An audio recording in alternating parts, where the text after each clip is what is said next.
Chers téléspectateurs de DK News Africa, merci de nous suivre en temps réel, où que vous soyez en Afrique et dans le monde. Merci pour votre fidélité, merci pour votre confiance, et merci d'être toujours connecté à notre chaîne qui vous apporte l'information vérifiée, équilibrée et détaillée. Nous vous invitons déjà, si ce n'est pas encore fait, à aimer cette vidéo, à vous abonner à DK News Africa, et à activer la cloche de notification pour ne rien manquer de l'évolution de la situation sécuritaire dans la région des Grands. Depuis 1994, la République démocratique du Congo vit au rythme d'une instabilité structurelle dans sa partie orientale. Une guerre hybride, silencieuse, mais permanente, alimentée par plusieurs acteurs régionaux et internationaux. Au cœur de cette crise, un élément constant, le Rwanda de Paul Kagame, souvent accusé par Kinshasa, par l'ONU, par les ONG internationales, mais toujours dans le déni officiel de Kigali. Malgré les processus de paix engagés dans la région à Nairobi, Luanda, et plus récemment l'accord de paix signé à Washington le 27 juin, la réalité sur le terrain reste tendue. Les affrontements entre les FARC et les rebelles du M23, appuyés militairement par le Rwanda selon plusieurs rapports, se poursuivent. C'est dans ce contexte qu'intervient la déclaration choc de Paul Kagame. Le président rwandais affirme : « Si vous ne me donnez pas mon droit, cela signifie que nous nous battons. Nous nous battrons, sans aucun doute. » Ces paroles contiennent plusieurs messages cachés. A. Kagame assume implicitement un rôle direct dans la guerre. Parler de nous battre montre qu'il ne se dissocie pas du M23, malgré les démentis classiques. Il se positionne comme acteur central du conflit, et non comme simple observateur. B. Il réclame ses droits. La question fondamentale est: de quels droits parle-t-il? Plusieurs analystes évoquent la question historique des réfugiés rwandais installés en RDC depuis 1994. La revendication de terres par certains groupes Tutsis congolais. La sécurisation des frontières du Rwanda. L'accès aux ressources stratégiques du Kivu, notamment le coltan. On comprend alors que Kagame estime que la RDC ne répond pas à ses préoccupations politiques, sécuritaires et économiques. C. La menace est directe. Il ne s'agit pas d'une déclaration diplomatique vague, mais d'un avertissement limpide. Si ces exigences ne sont pas satisfaites, la guerre continuera. Kagame va plus loin. Si j'étais à votre place et que vous veniez me dire que vous vouliez Goma, Kavumu, Bukavu ou toute la région et de la RDC, pas de problème non plus, mais à condition que vous résolviez mes problèmes. Cette phrase est extrêmement grave car A. Elle reconnaît la tentation de balkanisation. Il évoque Goma, Bukavu, Kavumu, comme si ces villes pouvaient faire l'objet d'un échange ou d'un troc. Cela révèle une vision territoriale dangereuse. B. Cela correspond au discours traditionnel du M23. Le M23 soutient qu'il se bat pour des revendications légitimes concernant les populations Tutsis au Congo. En disant « si j'étais M23 », Kagame révèle une empathie ou même une identification. C. Il sous-entend un agenda géopolitique. Le Rwanda semble viser un corridor stratégique vers le Sud Kivu. Un accès plus sécurisé aux ressources. Une fracture durable de l'Est de la RDC. Face à ces propos, la RDC se retrouve dans une position difficile. A. Un ennemi déclaré sans déclaration officielle de guerre. Kigalini, pourtant Kagame parle comme un belligérant. Le paradoxe demeure. B. Une armée, FARC, en pleine restructuration. Kinshasa se renforce. Réforme militaire. Nouveaux partenaires stratégiques. Soutien accru de la population. Montée en puissance des forces spéciales. C. Un risque réel, la prolongation ou l'intensification du conflit. Kagame laisse entendre que tant que ces droits ne sont pas accordés, la guerre ne cessera pas. Cela signifie que l'accord de Washington pourrait être fragilisé. Le retrait du M23 pourrait être théorique. La région pourrait replonger dans une escalade. En analysant ces propos, on observe trois rôles que Kagame s'attribue. 1. Le juge. Il décide du juste et de l'injuste, donnez-moi mes droits. 2. Le guerrier. Il choisit quand la guerre doit continuer ou s'arrêter. 3. Le médiateur autoproclamé. Il parle comme s'il détenait la solution unique à la crise. Cela démontre une conviction profonde. Le Rwanda veut rester incontournable dans la résolution du conflit congolais. Les réactions ne se sont pas encore manifestées publiquement, mais plusieurs tendances se dessinent. Les États-Unis observent attentivement, surtout après l'accord du 27 juin signé à Washington. L'Union européenne pourrait renforcer ses sanctions ciblées. L'ONU risque d'intensifier la pression diplomatique. La SADC, déployée en RDC, se sent directement interpellée. Plusieurs raisons.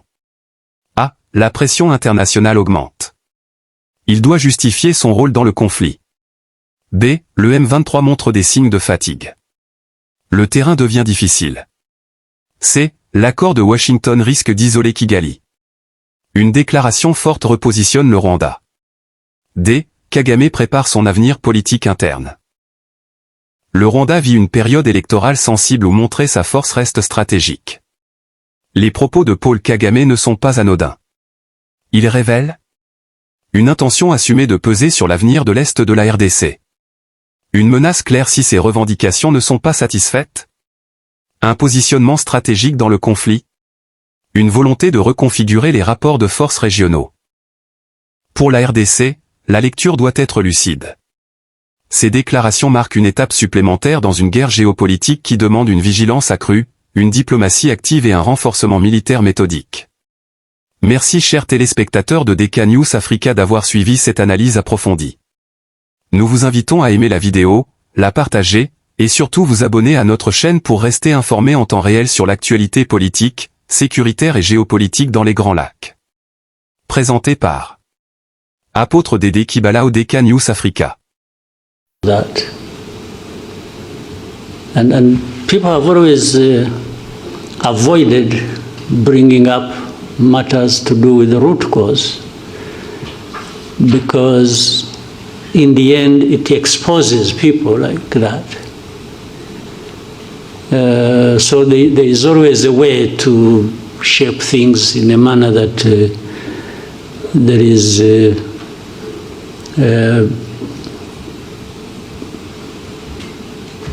effort to protect themselves, the people I'm talking about. And is it a new crisis in Eastern Congo or in Goma or around Goma? You remember this crisis, I have said this before and you have heard it even from other people or you know it yourselves. This crisis was there 2012. Came back 10 years later. Why can't people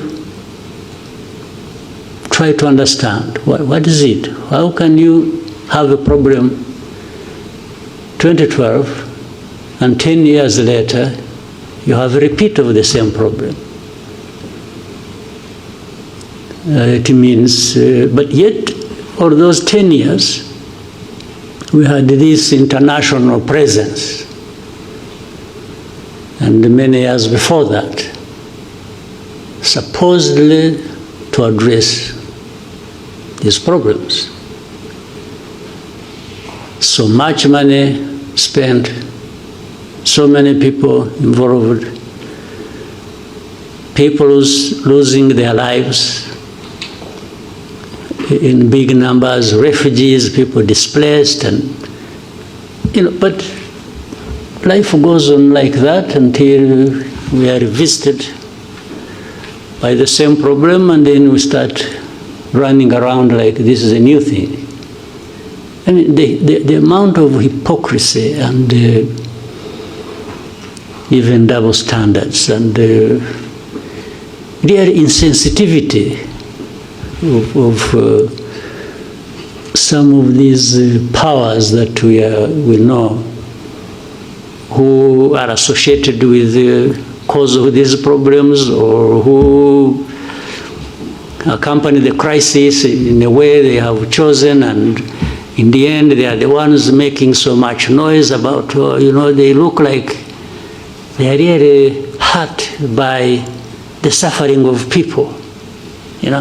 These are people touched and offended by people suffering, but this is just trash of pretense. If you are like that, you have heard people talk about values. You see our values, but It's a lot of nonsense. If you have the power of everything, whether political, money, or whatever, and then every day you're talking about values and so on and so forth, and even want to teach others how to respect values, yet you are the cause of the suffering, and you are the cause of the perpetuation of that.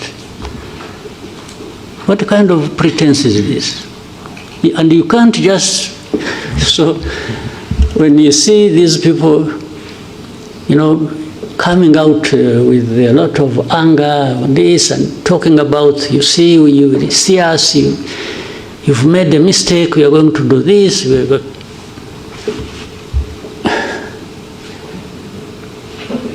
In the end, all they are doing is adding more suffering to the suffering that is already there. It's not actually addressing any problem. So Goma, but if anyone wants Goma, that's fine. For whatever reason, whether it is ritual or, some believe in witchcraft, they would want to go and pray in Goma and meet their witch doctors there and so on and so forth. Still, you know what? Goma it's not functional as of now, but it is in the hands of some people. You go and talk to them.